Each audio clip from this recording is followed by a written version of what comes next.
Hi Booktube and welcome to a new video. This is going to be a recent reads video. I was hoping to do a Friday reads last week, but I was sick.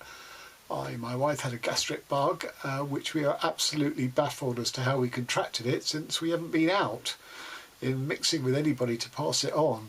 And it's slightly scary that, you know, we take these precautions because of COVID. So far, you know, touch wood, they've protected us from COVID, but they didn't protect us from a gastric bug. Anyway, so I am slightly behind and playing catch up. So I finished 4 books since I last spoke to you. Insurrecto by Gina Apostol, came out 2018. Oh Beautiful by Jung Yun, sorry about the pronunciation, which was a buddy read with Fraser over at A Springboard for Thought. The Psychology of Time Travel by British writer Kate Mascarenhas.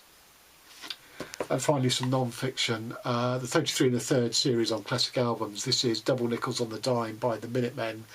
The book is by Michael T. Fournier. So I'm going to start with the Gina Apostol Insurrecto book. So America obviously has much more sort of intertwined history with the Philippines than any other country, being as it was a former colony. And if you ask people in the West, you know, what they know about the Philippines, it will be along the lines of the Thriller in Manila, which was the heavyweight bout between Joe Frazier and Muhammad Ali, which was fought in Manila. It will be Imelda Marcos's huge shoe collection while her people suffered from poverty, and President Duarte's war on drugs, which seems to be a cloak for death squads cleaning up the slums and preying on the poor of the Philippines. And these are sort of exotic or balmy impressions, because that's kind of all that reaches us through media. As I say, obviously America has much more because it's a former colony. And that's the point of this book. The point of this book is it's a brilliant post-colonial deconstruction of, you know, colonial relations, even when a colony is no longer colonised. So, for example, the Thriller in Manila. Manila here, a mall was built at the time, which was very, you know, modern for its time in the Philippines, and now it's sort of rather garish and sort of lost some of its lustre. But everywhere, the sort of decor is, you know, pictures of Muhammad Ali. So even though it was a sort of great global event, and you know, all that's left of it now is this, you know, important American figure still somehow colonising the Philippines. But it goes further. It's very much set in the world of books, in the world of film. And the point it's making is that, you know, that rash of Vietnam movies, Platoon, Apocalypse Now, The Year of Living Dangerously, which was about Indonesia, not about Vietnam, but they were all shot in the Philippines because it was cheap labour, and obviously they couldn't even access Vietnam, being it was you know, the hostile relations between the two in the 80s and 90s. So it's the you know, one of the points she makes is that there was a bridge that the Japanese had destroyed during the occupation of the Second World War and had never been rebuilt. And then the film industry arrives to shoot a film about Vietnam and rebuilds this bridge for the film and then blows it up because that's part of the script. And when they leave town, they don't rebuild it. And that's very much a sort of a central image of the exploitative relationship. Another one is that one of the filmmakers in this book, and I'll come to sort of the characters and the structure, she has written a script that's actually set in the Philippines about an obscure 1908 or 1910 massacre of Filipino civilians in a village. But she realises that the headwear that she's imagining for the film is actually Cambodian. It's not Filipino at all. That's the point, that it is a colonial or sort of attitude of mind that says, oh, we can film about Vietnam's history in the Philippines, or we can film Indonesia's history in the Philippines. And when it comes to actually filming the Philippines' history, even that is in the Philippines, even that is wrong. And that, you know, I went away, this book made me go away and look up the history of the Philippines, because it's not something I was familiar with. And there is a link between this and what do all three, you know, Indonesia, the Philippines, Cambodia, Vietnam, what do they all have in common? Well, that the Americans sort of completely treat them all as the same, not allowing for any cultural difference, and that they interfered in their affairs and have messed up and left a, you know, disastrous legacy. And, you know, America repeated its mistakes of Vietnam as it had in 1910 in the Philippines. So America basically was having a war with Spain. That war was sparked by an American battleship being in Havana, Cuba, in its port. Havana at the time, Cuba at the time was owned by the Spanish, but there was a revolution, revolution for independence going on between Cuba and Spain. But once this ship blew up, the Americans got involved by sort of going to war with the Spanish, targeting all of their Caribbean possessions, but also their Pacific possessions, such as the Philippines. And they went into the Philippines, they took it over, so, you know, they kicked the Spanish out, just like had happened with Vietnam, just like would happen with Vietnam, where the French were battling against a revolutionary movement for independence from the Vietnamese. They got their butts kicked, they left, and the Americans came in to fill the vacuum because they have domino theory of communism. Exactly the same mistake, exactly the same consequences, where you have the massacre of civilians in Balangiga in the Philippines, read My Lai in Vietnam. Although you could actually read it as Lidice in the Czech Republic when, in the Second World War, when the Nazi Heydrich was assassinated by 2 Czech agents sent over from London. The Nazis took revenge by destroying every single citizen of a Czech village called Lidice, and that's kind of what happened in Balangiga. But I'm slightly getting ahead of myself. But the link is there, and that is that is one of the post-colonial points so brilliantly made in this book, I feel. Okay, so what is the book about it? It's across 2 generations. Virginie is married to Ludo. Ludo is a filmmaker. In this book, contributed to the Vietnam movie scene by making a movie called The Unintended, which I couldn't find evidence is a real thing. I think it's a fictional creation of the author here. Sorry, just got my camera over there. And Ludo dies in mysterious circumstances. Is it suicide? Was he bumped off? And his daughter, who's called Chiara, needs to make a sort of spiritual quest back to the Philippines, where he was making a film on this 1910 massacre. Psychologically, it's important for her to do it, and she hires a translator who also has her own reasons for returning to her childhood place of birth. But it's not a Heart of Darkness journey, even though they do have a very, very long river journey, as Apocalypse Now is a Heart of Darkness story, because in a way the horror is not the locals and the natives and the alien exoticness of them. It's the horror is the Americans and the film industry and all of their sort of imports and implants onto a native culture. It's a brilliant inversion. But it's not really about the characters. There is plenty of characterisation, but this is not a plot of character arcs and journeys. I mean, there is a journey, a literal journey. But don't read this book if you want sort of resolution of these characters. But don't also feel that there's no characterisation, that they're just mouthpieces and cardboard cutouts. They're not at all. They are deeply drawn. They're just not central to the action, and in a way that she does this postmodern thing which reminds me of Interior Chinatown, where Chirea, sorry, her name is not sticking with me, when she's taking this journey with the translator, it's almost as if it's a script of her taking the journey, that it's a film script for something that she is going to shoot later. And there's very much that sort of twin thing about what is the reality of this book. You know, is it all a sort of a film script, or is this supposed to be really happening to these characters? Overall, though, it's just a fantastic job. It's beautifully written.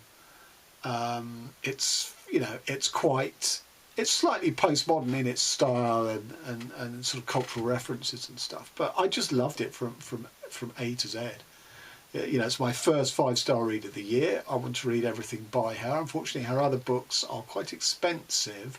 She has a new book coming out this year, but again, in hardback, it's very expensive. So I'm probably going to have to wait for it to come out in paperback. But, you know, she's, you know, rapidly inserted herself into a pantheon of sort of current writers that I really, really like. She only ever writes about the Philippines, it seems, but she does it in such a expansive way that it's not just restricted to the history of one country and the experience of one country, which other writers kind of fall foul of. It's great. Love it. 5 stars. And on to Oh Beautiful by Jung Yun,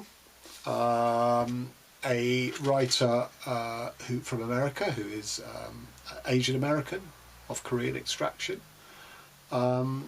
And the character in here is exactly that, that she was born in North Dakota, got a modelling contract and went to New York, and all this happens before the book, but we get certain flashbacks to them. She enters her 40s, you know, it's a twin thing of having fallen out of love with the industry and all the, you know, the attention on her as an object, and, you know, male toxicity, but also the fact that, you know, she's losing her looks in model terms. So she goes to college and she studies journalism there, has a relationship with her tutor, and leaves college and is struggling.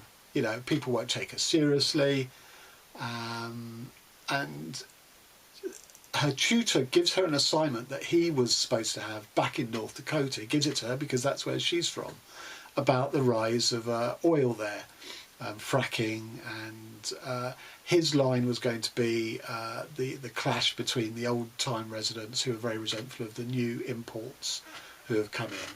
And he can't complete the assignment because he has to go to hospital, so he asks her if she'll do it. We later find out that it's a lie that he's spun her as to why he can't do it, but, you know, I can't give spoilers on that. So she goes back to North Dakota, and it's... First of all, I'm going to say what I liked about the book. What I liked about the book as a Brit is the way she really successfully conveys this notion of boomtown, of growth from, you know, 0 to, you know, exponential to 100 in 10 seconds kind of thing, if it was on a car. You don't get that in Britain. You also get the sense of towns that are left behind in their wake, that are declining towns, which is something I read in Evan Dara's Flea, which is a very good treatment of that subject. Again, you don't get this in Britain. Yes, you get expanding towns as new industries arrive, but in the UK we have what's called the Hoxton Roundabout, which is where all our IT tech pioneers are. It's a roundabout in London where, a few streets, not a whole town.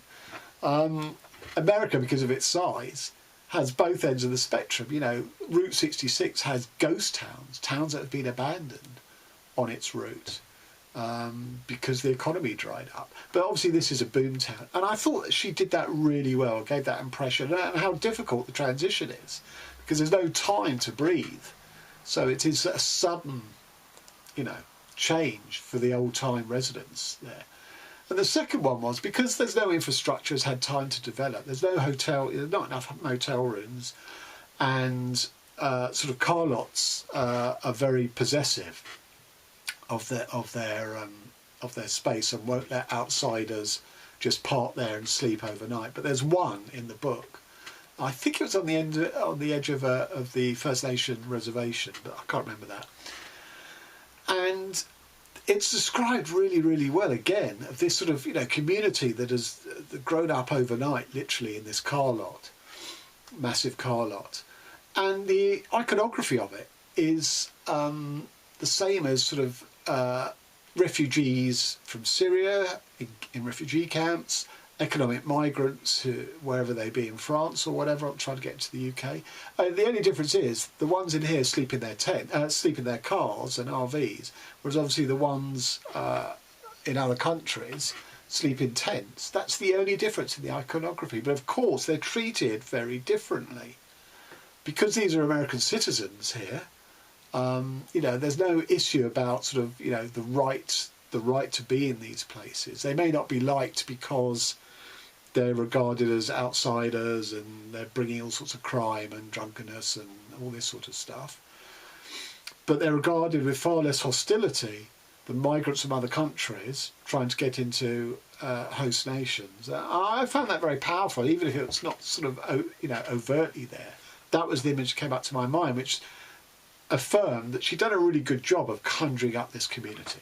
Okay, so those are the two things I really liked in the book. What I didn't like in the book is a mixture of its approach and its execution. Every single issue, which is perfectly legitimate, but every single issue you can imagine, social issue, is in this book. Racism, sexism, toxic masculinity, class, insiders versus outsiders in terms of, you're not from our neighbourhood kind of thing. Me Too. Ecology, there's a sense of, the Flint water thing is sort of implied here in Dakota. Fracking, etc, etc, etc. And very little of it is resolved. And corruption and exploding oil wells, because of, it's never even explained why they explode. So all these issues are in there, which are important social issues.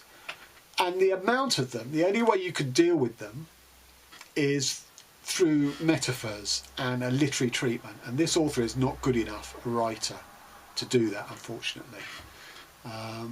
So, for example, there was a really interesting motif. The first evidence of it was she's visiting a casino being developed on the reservation. They give her a hard hat. It's too big for her. It keeps slipping down. She has to hold it up. At a later thing, she's reminiscing about a time when an elderly neighbour came round to her and her sister as girls to teach them cooking, and she had embroidered aprons for them, or crocheted aprons for them both. Again, hers was too big, and she had to adjust the strap so that she could wear it. Now, I think there was a really interesting potential image there, or motif there, of her being undersized, that things were too big for her. But it's only done twice, and I have a rule of 3 for motifs. If you're going to repeat a motif, it has to appear at least 3 times to be a recurrent theme, because otherwise I think it's not recurrent, and it may even be accidental that the author's done it twice without even realising it's linked to the other one. And that's what I mean by her not being literary enough to pull this off. So we get a lot of her telling us how she feels, drawing in some childhood memory of, her sort of childhood traumas, really, of being half Asian in a place like North Dakota, being female in a place like North Dakota, and then being female in the models catwalk scene, all of this sort of stuff. So she tells us rather than shows us, which normally I'm not bothered by, but here, because she's thrown so much in, it didn't work. She wasn't able to pull it off. And then we come to the denouement, which I hope won't give spoiler.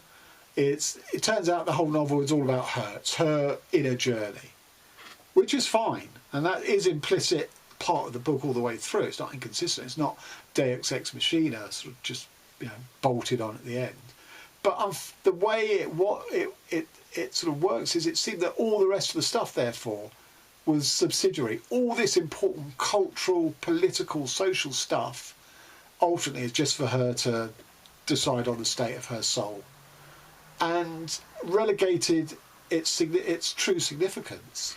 And as I say, virtually none of the stuff, including the Me Too, the sort of selling off of land by the First Nation chief for oil rights, for money, his potential corruption, none of it is resolved. So I just felt that it lacked the gravity that these issues were supposedly under scrutiny, and they don't get a proper explanation. They don't get proper dealing with. And I kind of suspected this from chapter 1 and 2. So I don't think these are spoilers, because they're the first chapters out of, I don't know how many, there's loads of chapters in this book, 45. So I don't think this is a spoiler.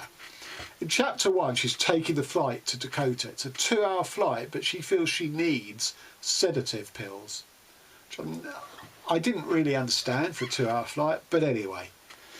And all the time that she's sort of fussing about her sea and, all this sort of stuff, her neighbour in the chair next to her is a man, and he's being intrusive and unpleasant and it's a microaggression, but it's toxic masculinity.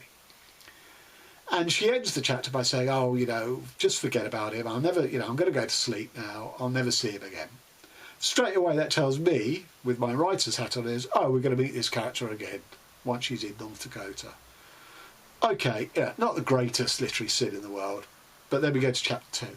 Chapter 2, she wakes up when the plane lands, and she's sort of feeling sort of groggy because of the sedative she's taken. And she's not sure if she's got memories of this guy having been rejected by her in terms of just striking up a conversation, has assaulted her sexually in her sort of befuddlement. And, that's a dilemma that you think, well, first of all, you probably would, it's so traumatic, you probably would have more than a sense of this might have happened. But okay, let's go with, she's sort of, effectively she's date raped herself by taking those pills. I mean, that doesn't excuse his behaviour. But the point is, because the author has told us in chapter 1, I'll never see him again, we know he's done it. And the fact that we know he's done it, even if she doesn't, or she's not 100% sure, this seems to pose her little trauma and anxiety through the rest of the book until right towards the end. Guess what? He reappears. So that was sort of incredulous. And her whole, she's not a very good journalist. She's just not a very likeable character, really, which makes it hard to, as I say, when it all comes down to her rather than the important issues as I see it, it just doesn't work at all, this book. I give it 3.5 stars. Fraser gave it 3. I was slightly more generous because I did like the descriptions, as I say, of those two things, of the RV village, impromptu village, and the sense of, a boomtown that you just wouldn't see in 21st century Britain, but America still has the potential for it. So a real mixed bag, but ultimately a letdown, I feel. Sorry about that, BookTube. My camera ran out of charge, so while I'm charging it, I'm recording this directly on my laptop iMovie through my FaceTime camera. Just to finish off, there's a world of difference in big ideas and how they're treated here through literariness, and how they're treated here, and that, to me, that they actually made a very good compliment for one another. This is so successful at handling big ideas and politics, this far less so. Anyway, on to the third book, The Psychology of Time Travel by Kate Mascarenhas, who's a British writer. I saw Fraser, again, review this in one of his early sort of reviews of the year. And I have to declare an interest in time travel because my own third novel, Time After Time, is a time travel novel. Which takes after The Terminator and The Butterfly Effect. I'm not going to talk too much about it. I'll put a link to the Amazon page for it if you're interested. It is Kindle only, sadly. But, it makes me very critical and sensitive to time travel books. But I think the appeal of this one, from what Fraser was describing, is that it takes a different tack, which it does. There's no doubt about that. So 4 pioneering women in the 1960s basically invent time travel, and are very skillful in launching it and keeping the monopoly control over it and weaving it into the fabric of British society, of security. It can be used for spying, all this sort of stuff.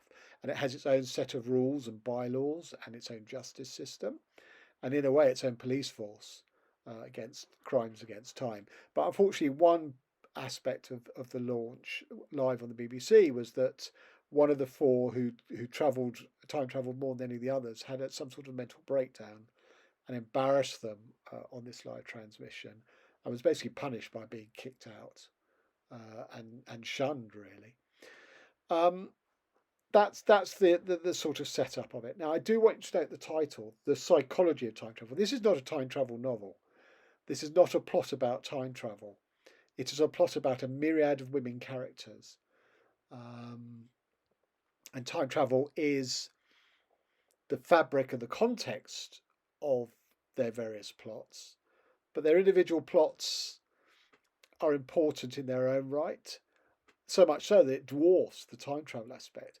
Apart from a small training exercise where someone wants to join the conclave, as this sort of time travel brand is known as, apart from that, you don't get an instance of quite what time travel means here until page 200 out of a page 320 book. So you need to know what you're getting involved with here. So the parameters of time, there's the fundamental paradox of time travel that everyone sort of, has in a pub conversation is, if you could, would you travel back in time to assassinate Hitler and therefore prevent the outcome, the Second World War? And the paradox is that can't happen, because if it was successful and you prevented Hitler, there would be no reason for the future to send back someone to assassinate him. That is the central paradox. This avoids it. I'm still in two minds as to how successful. It avoids it through two things. The first is that you can't travel back further in time than when these machines were invented in 1967, which I'm not sure I accept, because I would imagine you can travel back with the components to build machines back in the past. Therefore, you could. But anyway, for the purposes of this book, you can't travel back further than 1967, and you can't change anything. You can observe it. And the interesting training exercise was that the candidates were asked to prevent a minor crime that they were going to witness.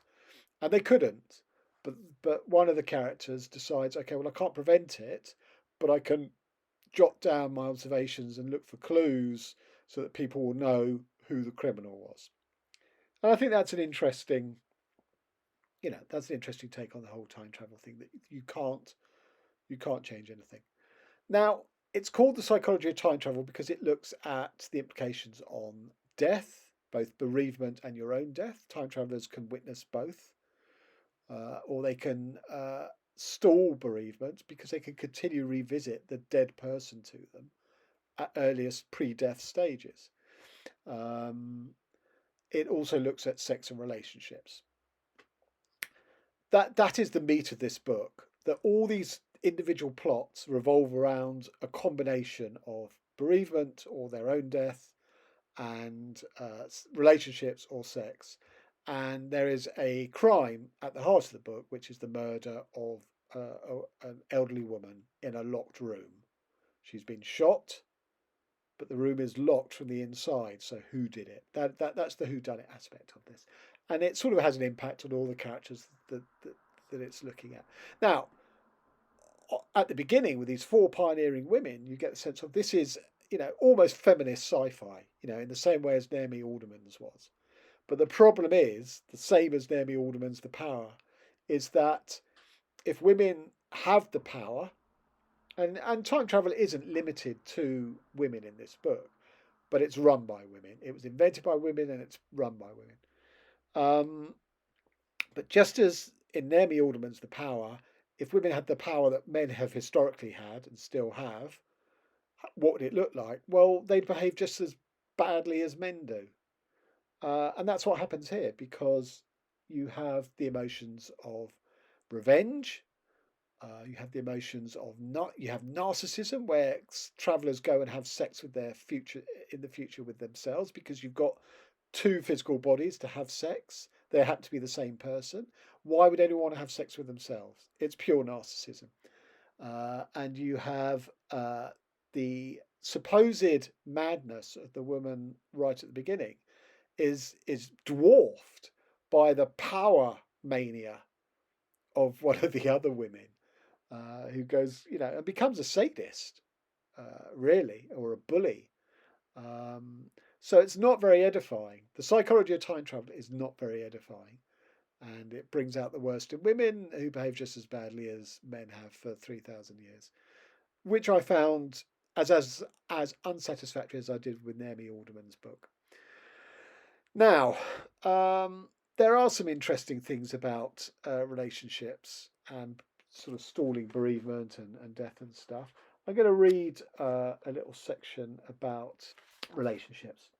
It seemed to Grace there were only two ways a couple could survive stretches where one partner was either dead or yet to be born.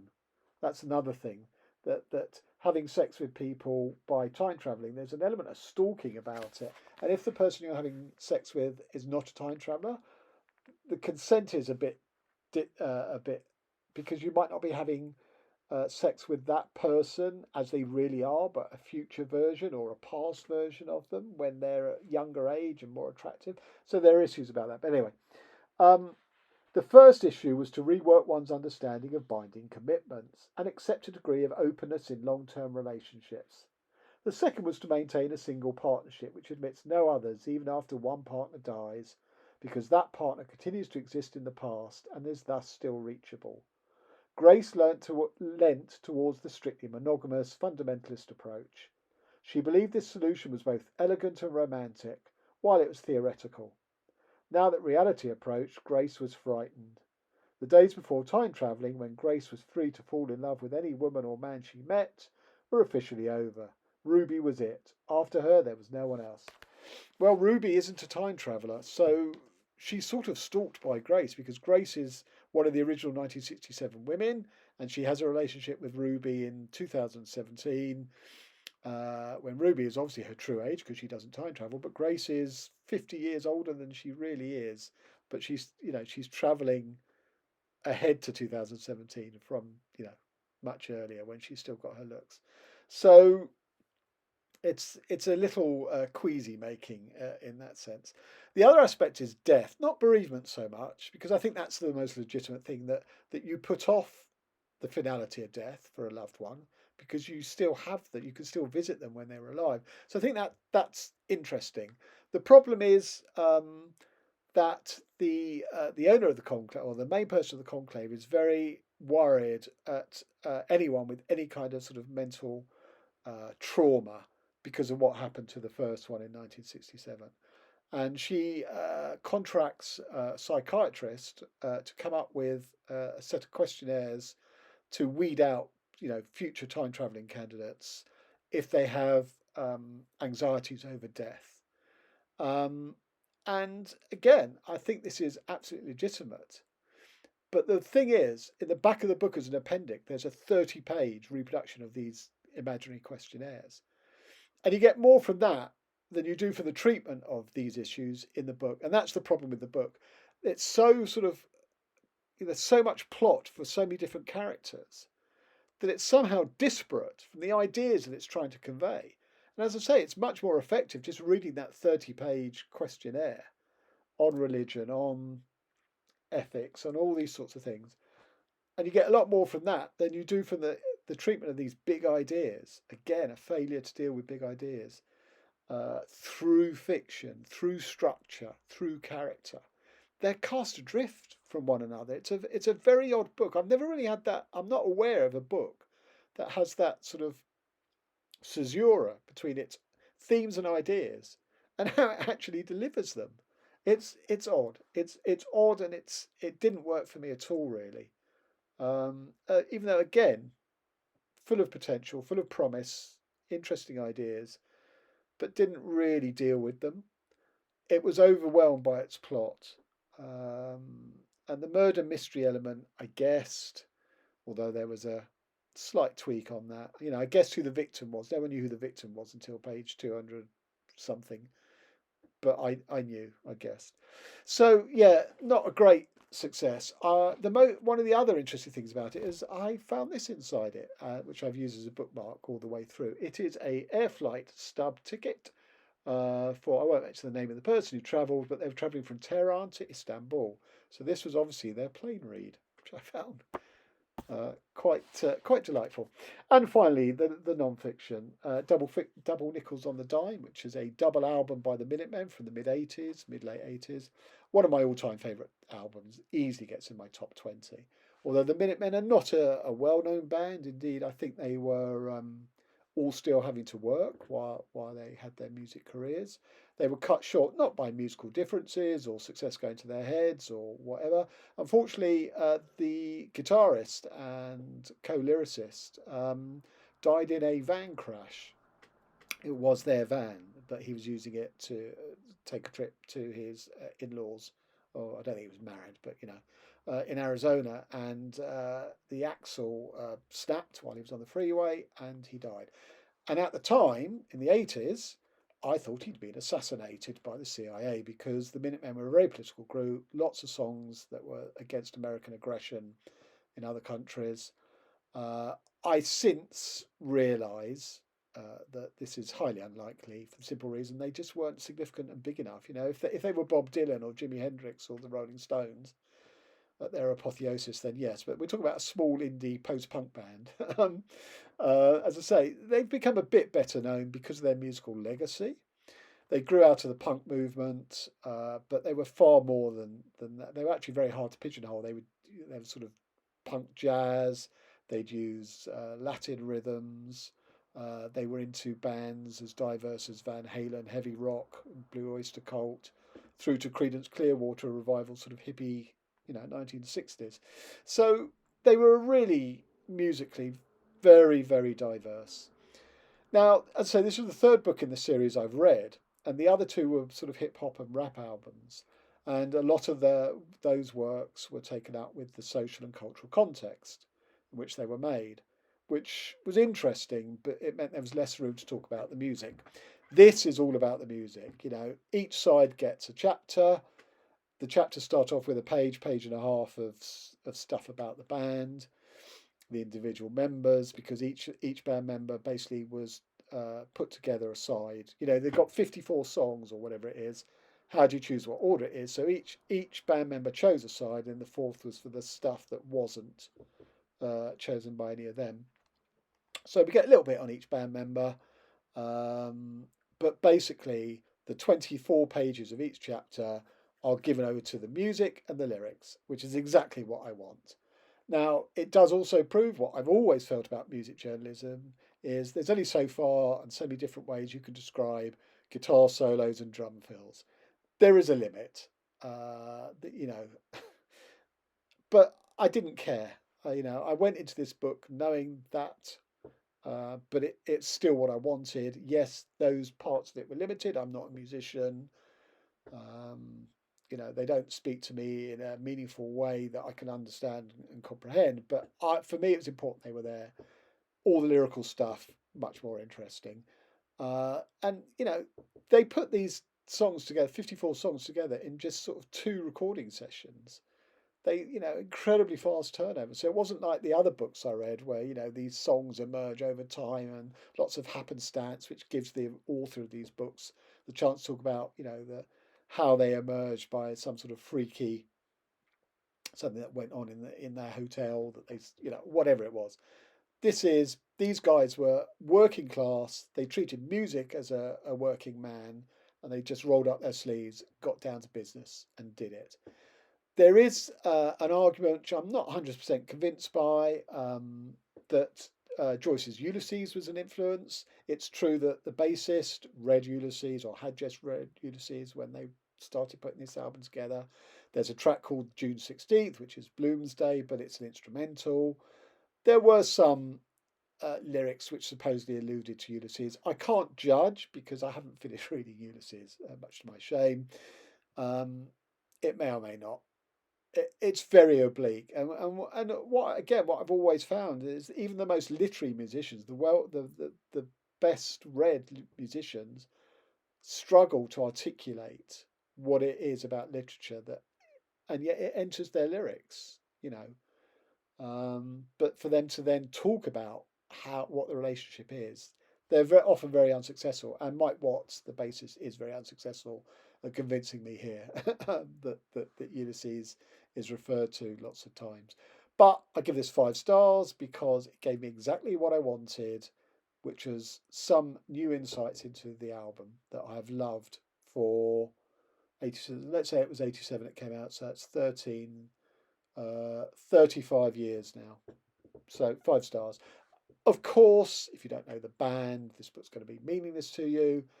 And I think only for devotees of the band and this album. I'll be very interested. I've had three people like it. My review on Goodreads. My review on Goodreads just says video review to follow, 5 stars.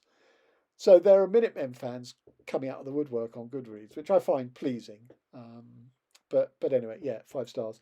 So that's my reading week, or slightly longer than a week.